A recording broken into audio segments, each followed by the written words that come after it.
আমি বাপি লায়েক সহজ বাংলা ইউটিউব চ্যানেলের পক্ষ থেকে সকলকে জানাই স্বাগতম।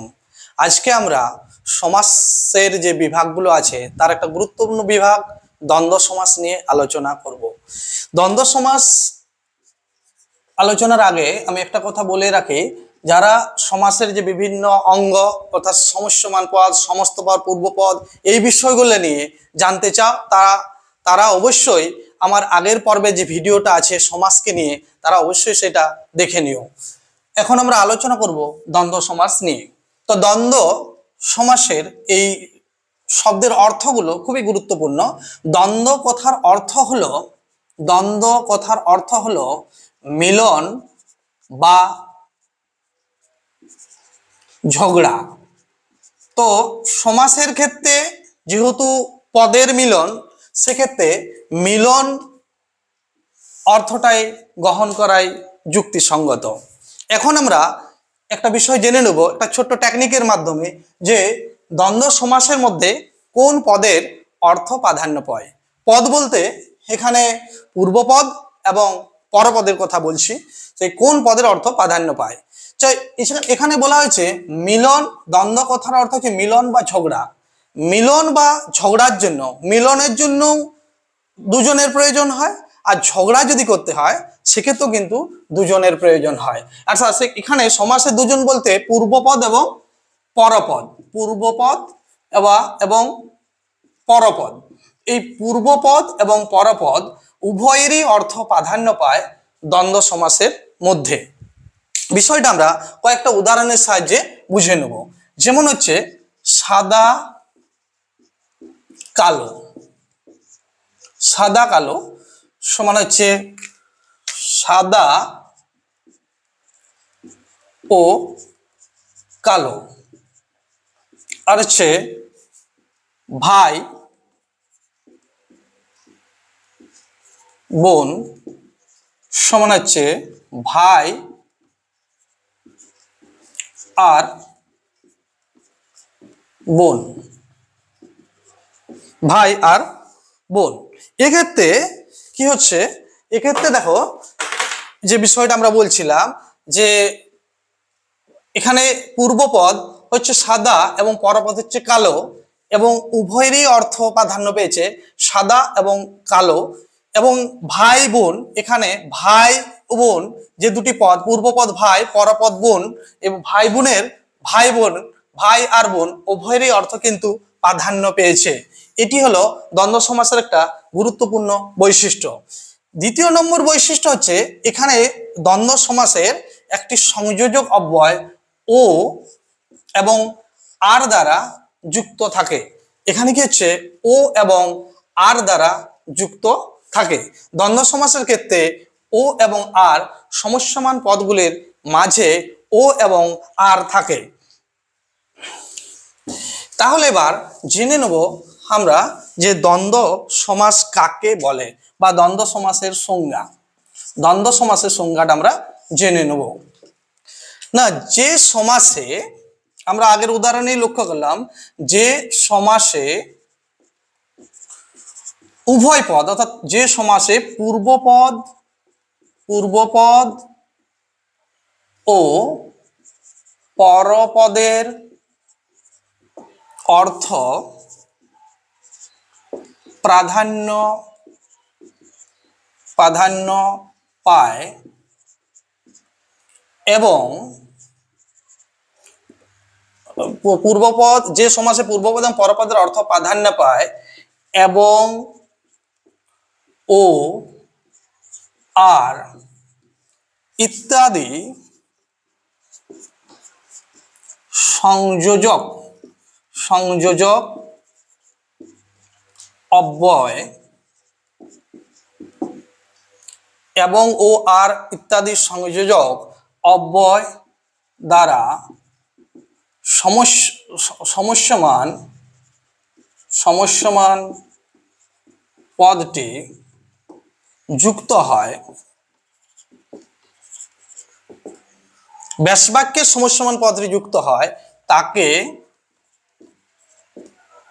দ্বন্দ্ব সমাস বলে। তাহলে আমরা কি বলবো? দ্বন্দ্ব যে সমাসে পূর্বপদ ও পরপদের অর্থ প্রাধান্য পায় এবং ও আর ইত্যাদি সংযোজক অব্যয় দ্বারা সমস্যমান পদটি বা পদগুলো সমস্যমান পদগুলো যুক্ত হয় তাকে দ্বন্দ্ব সমাস বলে। যেমন উদাহরণটা নিয়েছিলাম যে সাদা কালো, এই যে সাদা ও কালো সমান হচ্ছে সাদা কালো। এখানে সাদা ও কালো, এখানে পূর্বপদ হচ্ছে সাদা এবং পরপদ হচ্ছে কালো, উভয়েরই অর্থ প্রাধান্য পেয়েছে এবং সংযোজক অব্যয় ও দ্বারা সংযুক্ত হয়েছে। এই উদাহরণটিতে সাদা কালো হলো এর কি দ্বন্দ্ব সমাস। তাছাড়া ভালো মন্দ, চেনা জানা, এই সমস্তগুলোই হলো দ্বন্দ্ব সমাস। এবার আমরা জানবো যে দ্বন্দ্ব সমাস চেনার, দ্বন্দ্ব সমাস আমরা চিনব কিভাবে, সহজে আমরা কিভাবে দ্বন্দ্ব সমাস চিনব। তো এই প্রসঙ্গে আর একটা বিষয় আমি বলে রাখি যে দ্বন্দ্ব সমাসের ক্ষেত্রে যে উদাহরণগুলো নিয়েছিলাম, যে সাদা কালো, সাদা কালো, সাদা কালো, সাদা ও কালো, যেমন ভাই বোন, ভাই আর বোন, যেমন হচ্ছে মা বাবা। ঠিক আছে, এক্ষেত্রে দেখা যাচ্ছে, এক্ষেত্রে কি না, দ্বন্দ্ব সমাসের ক্ষেত্রে অবশ্যই যে দুটো পদ হবে সমজাতীয়। কি জাতীয় হবে না? সমজাতীয় হবে। কখনোই মায়ের সাথে পর্বত এই দুটো পদে মিলে কখনোই দ্বন্দ্ব সমাস কিন্তু করা যাবে না। দ্বন্দ্ব সমাসের ক্ষেত্রে অবশ্যই যে দুটো পদ থাকবে, যেমন সাদা কালো, এই দুটো পদ হলো সমজাতীয় পদ বা রং বোঝাচ্ছে, ভাই বোন একটা সম্পর্ক বোঝা যাচ্ছে, যেমন কি হচ্ছে, এই দুটো পদ কি না সমজাতীয় হবে। যেমন মা বাবা, কিন্তু কখনোই মা এবং পর্বত এই দুটো পদ মিলে দ্বন্দ্ব সমাস করা যায় না। কিন্তু এটা কিন্তু আমাদের খেয়াল রাখতে হবে, দ্বন্দ্ব সমাস হওয়ার ক্ষেত্রে দুটো যে পদ থাকবে সেই দুটো পদ কিন্তু সমজাতীয় হবে। এবার আমরা আলোচনা করব যে দ্বন্দ্ব সমাস চেনার উপায় বা শর্ট টেকনিকটা কি, বা কি করে আমরা বুঝবো যে এটা দ্বন্দ্ব সমাস। না, দ্বন্দ্ব সমাস চেনার ক্ষেত্রে প্রথমেই আমাদের একটা বিষয় খেয়াল রাখতে হবে যে সাধারণত সমস্ত পদের মাঝে হাইপেন চিহ্ন থাকে। সমস্ত পদের মাঝে কি থাকে না, সমস্ত পদের মাঝে হাইপেন চিহ্ন থাকে। যেমন জন্ম মৃত্যু, কি হচ্ছে না, জন্ম মৃত্যু, এই শব্দটা মাঝে শিব দুর্গা, এই যে শিব ছোট হাইপেন দুর্গা, কি হচ্ছে না, সমস্ত পদের মাঝে যে সমস্ত পদটা থাকে সাধারণত সেই সমস্ত পদের মাঝে হাইপেন চিহ্ন থাকে। কিছু ক্ষেত্রে হাইপেন চিহ্ন থাকে। যদি হাইপেন চিহ্ন না থাকে তাহলে যে সমস্ত পদটা গঠিত হয় সেই সমস্ত পদের যে পদগুলো থাকে সেই পদগুলো সাধারণত সমস্ত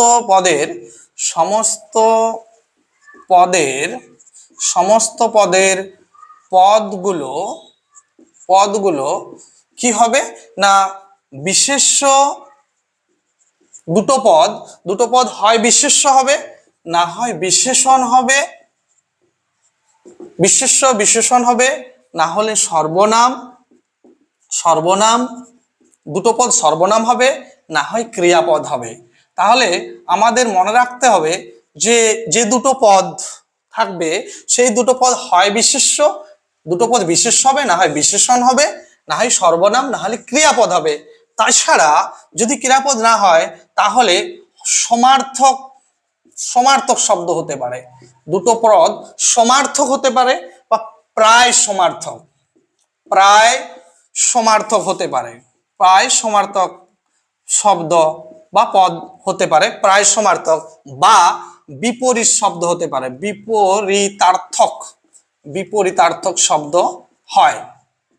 এই বিষয়গুলো আমরা উদাহরণের সাহায্যে বিষয়টাকে আমরা বুঝে নেব যে সমস্ত পদের পদগুলো বিশেষ্য, বিশেষণ, সর্বনাম, ক্রিয়া বা সমার্থক শব্দ, না হয় প্রায় সমার্থক বা বিপরীতার্থক হতে পারে আর কি।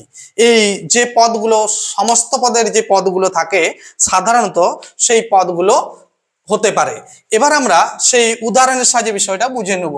দুটো বিশেষ্য পদ, যেমন বিশেষ্য পদের ক্ষেত্রে যেমন হচ্ছে দুধ, দুধ ভাত। এই যে সমান হচ্ছে দুধ ও ভাত। এখানে দুধটি হলো দুধ বিশেষ্য পদ এবং ভাত বিশেষ্য পদ। এই সমস্ত পদের দুটো পদেই কিন্তু বিশেষ্য পদ হয়েছে।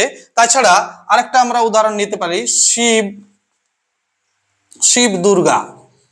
এই উদাহরণটিতেও দেখা যাচ্ছে যে শিব ও দুর্গা, এখানে কিন্তু যে দুটো সমস্ত পদ, যে শিব দুর্গা, যে সমস্ত পদটা পেয়েছি শিব এবং দুর্গা, এই দুটি পদই হলো বিশেষ্য পদ।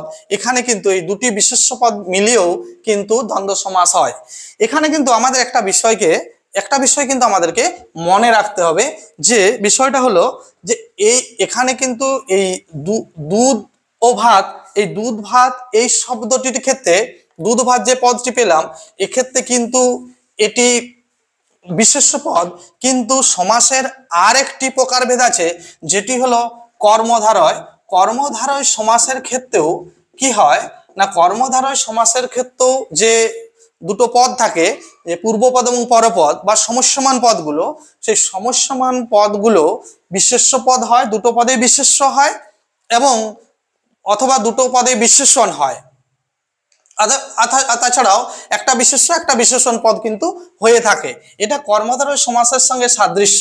সেক্ষেত্রে আমরা বুঝবো কি করে, এখানে একটা আমাদের গোলতাল পাকিয়ে যায়, যে আমরা সেক্ষেত্রে বুঝবো কি করে যে দুটোই যদি বিশেষ্য পদ হয়, সেক্ষেত্রে সেটা কর্মধারয় সমাস না দ্বন্দ্ব সমাস। সেই বিষয়টা আমরা আজকে এখানে কিন্তু একটু আলোচনা করে নেব। এখানে যদি বলে দুধ ও ভাত সমান দুধ ও ভাত, এটি অবশ্যই দ্বন্দ্ব সমাস, এটি হলো দ্বন্দ্ব সমাস। কিন্তু যদি ব্যাসবাক্য করা হয় দুধ মিশ্রিত ভাত, এটি কিন্তু হবে সমান কিন্তু কর্মধারয় সমাস। এক্ষেত্রে কিন্তু দুটো পদেই দুধ এবং ভাত, এক্ষেত্রে দুটি পদেই কিন্তু বিশেষ্য পদ, কিন্তু এটি হচ্ছে কর্মধারয় সমাস। দুটি বিশেষ্য পদ বোঝালো এই দ্বন্দ্ব সমাসের ক্ষেত্রে একই জাতীয় ব্যক্তি বা বস্তুকে বোঝাচ্ছে, এক্ষেত্রে দ্বন্দ্ব সমাসের ক্ষেত্রে কি হয় না, ভিন্ন জাতীয় ব্যক্তি বা বস্তুকে বোঝাবে। যেমন দুধ এবং ভাত, এই যে দুধ ভাত, এই দুধ এবং ভাত এই দুটো কিন্তু আলাদা বস্তু, দুধ এবং ভাত দুটো কিন্তু বস্তু হচ্ছে আলাদা। কিন্তু এখানে দ্বিতীয় যে ব্যাসবাক্যটা আমরা লিখেছি দুধ মিশ্রিত ভাত, এখানে কিন্তু দুধ মিশ্রিত ভাত বলতে একটা বস্তুকে বোঝাচ্ছে, ছেলেটি দুধ ভাত খাচ্ছে, এই যে দুধ মিশ্রিত ভাত খাচ্ছে, মানে কি এখানে সে কিন্তু একটা জিনিসেই খাচ্ছে।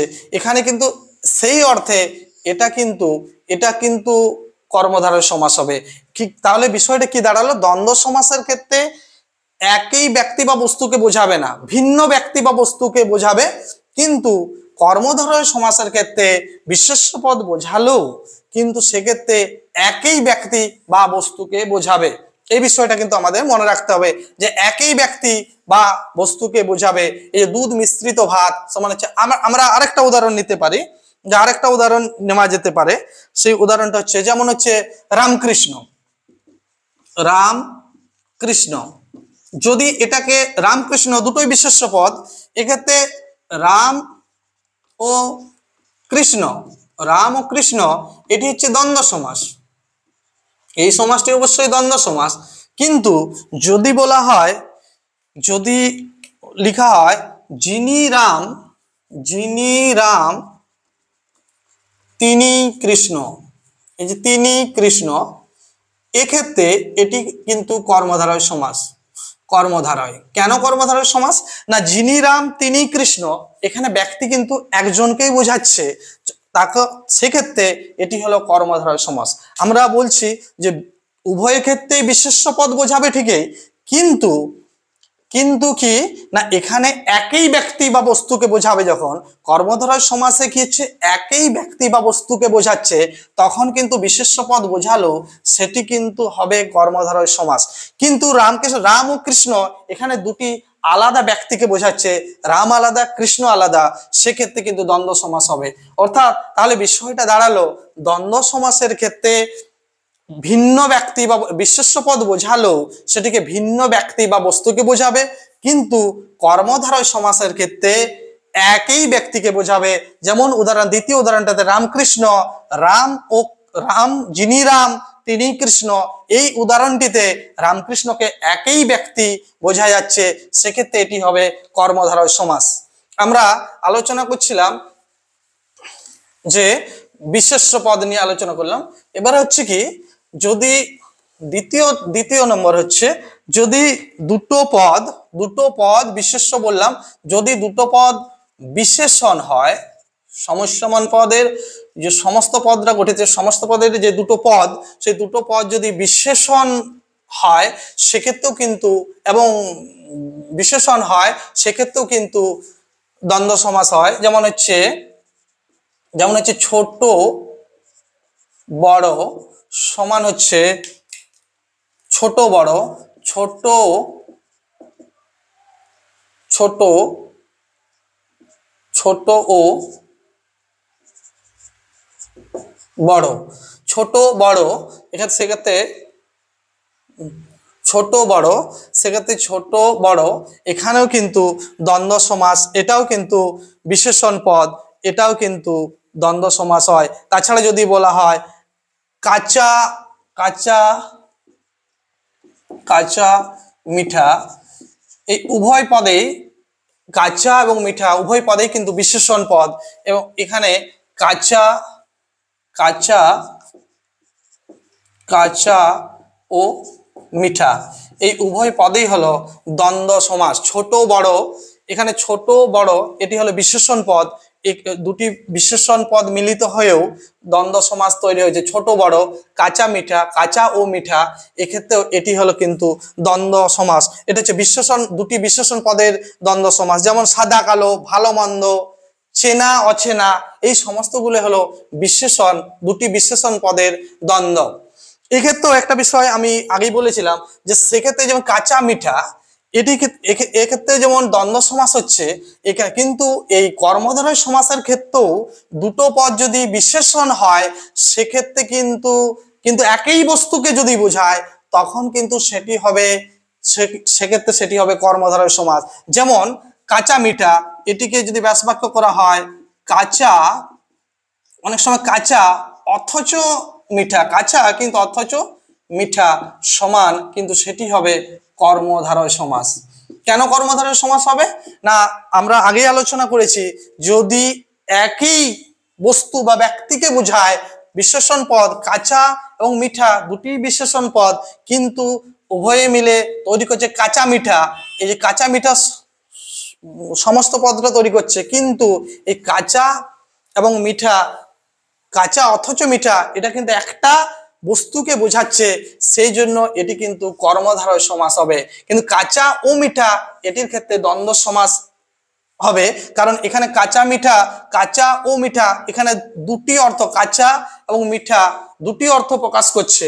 এই যে কাঁচা ও মিঠা এখানে কিন্তু দুটি অর্থ আলাদা আলাদা প্রকাশ করছে, সেই জন্য এটি হচ্ছে দ্বন্দ্ব সমাস। কিন্তু কাঁচা অথচ মিঠা এইখানে কি হচ্ছে না একটাই অর্থ প্রকাশ করছে, সেটা কাঁচা মিঠা, সেক্ষেত্রে এটি হবে কিন্তু এটা কিন্তু হবে কর্মধারয় সমাস, এক্ষেত্রে হবে কিন্তু কর্মধারয় সমাস।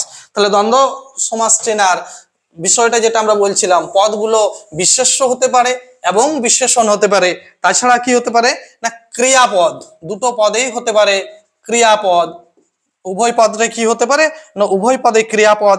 না হেসে খেলে, হেসে খেলে, হেসে খেলে সমানে হেসে ও খেলে, হেসে খেলে, কেনে সর্বনাম পদ বিশেষণ ক্রিয়াপদে হেসে খেলে, বিশেষণ পদের ক্ষেত্রে ক্রিয়াপদের ক্ষেত্রে বলছি কি না হেসে খেলে মেরে ধরে, যে মেরে ধরে শোনা হচ্ছে মেরে ও ধরে, এগুলি হলো দ্বন্দ্ব সমাস। এখানে হেসে খেলে, হেসে হলো ক্রিয়াপদ এবং খেলে হলো ক্রিয়াপদ, হেসে খেলে সমান দ্বন্দ্ব, মেরে ধরে এগুলি সমস্তগুলি হলো ক্রিয়াপদ। এছাড়া ক্রিয়াপদ হেসে, মেরে, উঠে পড়ে, দেখে শুনে সমস্তগুলোই কিন্তু ক্রিয়াপদ। ক্রিয়াপদের ফলেও কিন্তু ক্রিয়াপদের দুটো ক্রিয়াপদ মিলিয়েও কিন্তু দ্বন্দ্ব সমাস হয়ে থাকে। এছাড়া যদি সর্বনাম পদ হয়, যদি দুটো পদেই সর্বনাম পদ হয়ে থাকে সেক্ষেত্রেও কিন্তু দ্বন্দ্ব সমাস হয়ে থাকে। যেমন তুমি আমি, তুমি আমি, তুমি আমি, যে সে, তুমি আমি কি যে সে, যেমন তুমি ও আমি, তুমি ও আমি, এটার ক্ষেত্রে কিন্তু দ্বন্দ্ব সমাস। এবং যে সে, যে ও সে, এটিও কিন্তু দ্বন্দ্ব সমাস। এগুলো সর্বনাম পদের দুটো যদি সর্বনাম, তুমি এবং আমি, এই দুটো পদ হলো কি হচ্ছে সর্বনাম পদ, তা এগুলো মিলিত বেশ বাক্য হচ্ছে তুমি আমি, এটিও কিন্তু দ্বন্দ্ব সমাস হয়ে থাকে। যেমন তুমি, যা তা, যাকে তাকে, এগুলো কিন্তু সবই সর্বনাম পদ। ক্রিয়াপদ বিষয়টা আমরা আগে আলোচনা করলাম। তারপরে হচ্ছে যেমন আরেকটা উদাহরণ বললাম, যেমন প্রায় সমার্থক, যে বিষয়টা বলছিলাম যে প্রায় সমার্থক, এটা একটা চেনার নিয়ম হচ্ছে কি প্রায় সমার্থক এবং সমার্থক। প্রথমে আমরা আলোচনা করছি সমার্থক বিষয়টা। যেমন হচ্ছে সমার্থক দ্বন্দ্বের মধ্যে পড়ছে এবারে সমার্থক, যেমন সমার্থকের মধ্যে যেমন পড়ছে কাগজপত্র, এই কাগজ ও পত্র, সেমন হচ্ছে রাজা বাদশাহ, কি হচ্ছে রাজা ও বাদশাহ, কাগজপত্র, এই সমজাত, কাগজ ও অর্থ, পত্রতা অর্থ, রাজা এবং বাদশাহ, এগুলি হলো সমার্থক দ্বন্দ্বের উদাহরণ। এবার হচ্ছে প্রায় সমার্থক শব্দ, যেমন হচ্ছে প্রায় সমার্থক, যেমন হচ্ছে হাট বাজার, প্রায় সমার্থক হচ্ছে হাট ও বাজার। তো স্কুল কলেজ, যেমন স্কুল ও কলেজ, এক্ষেত্রেও কিন্তু প্রায় সমার্থক শব্দগুলো, যেমন স্কুল কলেজ প্রায় দুটো সমজাতীয় শব্দ, এবং হাট বাজার, এই দুটো প্রায় সমার্থক শব্দ। প্রায় সমার্থক শব্দের মধ্যেও কিন্তু দ্বন্দ্ব সমাস হয়ে থাকে। এবার লিখছি যে বিপরীতার্থক দ্বন্দ্ব, যেটা হচ্ছে বিপরীতার্থক দ্বন্দ্ব, যেমন হচ্ছে ভালো মন্দ, সমান হচ্ছে ভালো ও মন্দ, যেমন হচ্ছে ভালো মন্দ, বিপরীত কালো সাদা,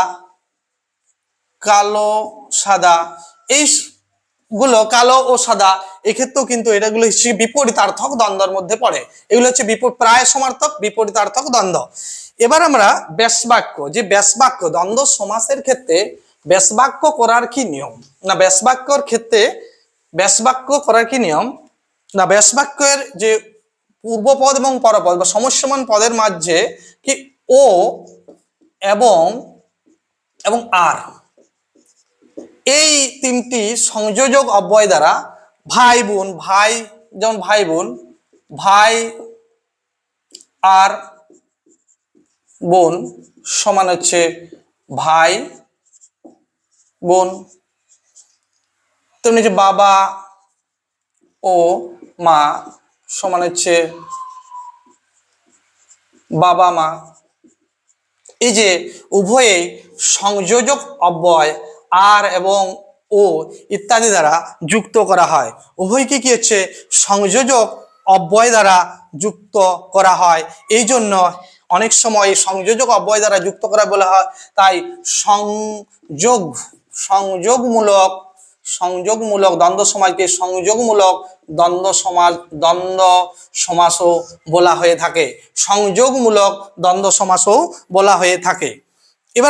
এবারে এই সংযোগ বিষয়টা হচ্ছে দ্বন্দ্ব সমাসের আরেকটি, অনেক সময় এই প্রকারভেদটা নিয়েও পড়ে থাকে, বা চেনার উপায় যদি বলা যায় প্রকারভেদ, যেমন পরীক্ষার ক্ষেত্রে বিশেষত পড়ে থাকে অ্যাক্সেস দ্বন্দ্ব, অ্যাক্সেস দ্বন্দ্ব।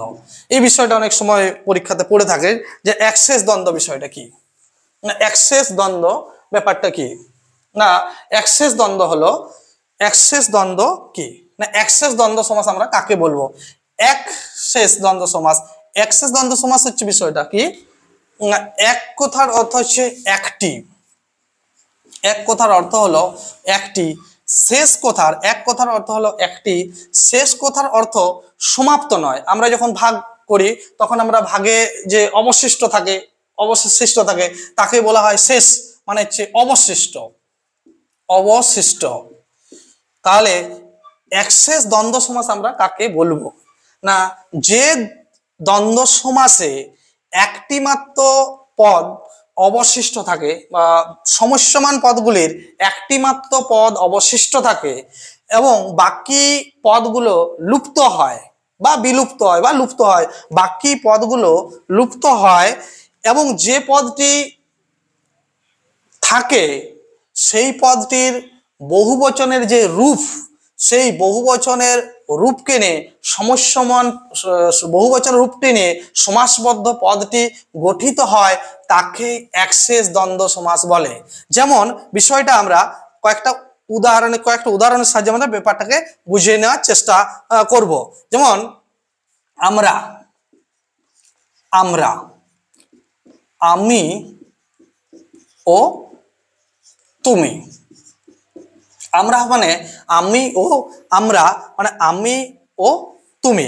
এক্ষেত্রে কি হচ্ছে, আমরা বললাম সংজ্ঞাতে যে অ্যাক্সেস দ্বন্দ্ব সমাস আমরা কাকে বলবো, না যে দ্বন্দ্ব সমাসে, যে দ্বন্দ্ব সমাসে একটি মাত্র পদ, একটি সমস্যমান পদগুলির একটি পদ অবশিষ্ট থেকে বাকি পদগুলো অবলুপ্ত হয় এবং যে পদটি থাকে অবশিষ্ট তার বহু বচনের রূপ নিয়ে সমস্ত পদটি গঠিত হয়, তাকেই আমরা বলছি অ্যাক্সেস দ্বন্দ্ব সমাস। এখানে কি হচ্ছে, না এখানে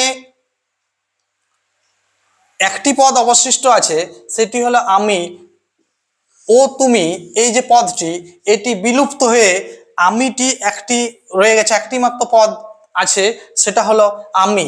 এই আমি শব্দ পদটি দ্বারা তার বহুবচনের রূপ হলো আমরা, বহুবচনে আমি পদটির বহুবচনের রূপ হলো আমরা।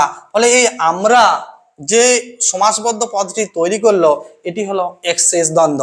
আমরা যদি আরেকটা উদাহরণ নিই তাহলে বিষয়টা আরো স্পষ্ট হবে। তুমিও সে, তুমি ও সে সমান হচ্ছে তোমরা, তুমিও সে সমান হচ্ছে তোমরা।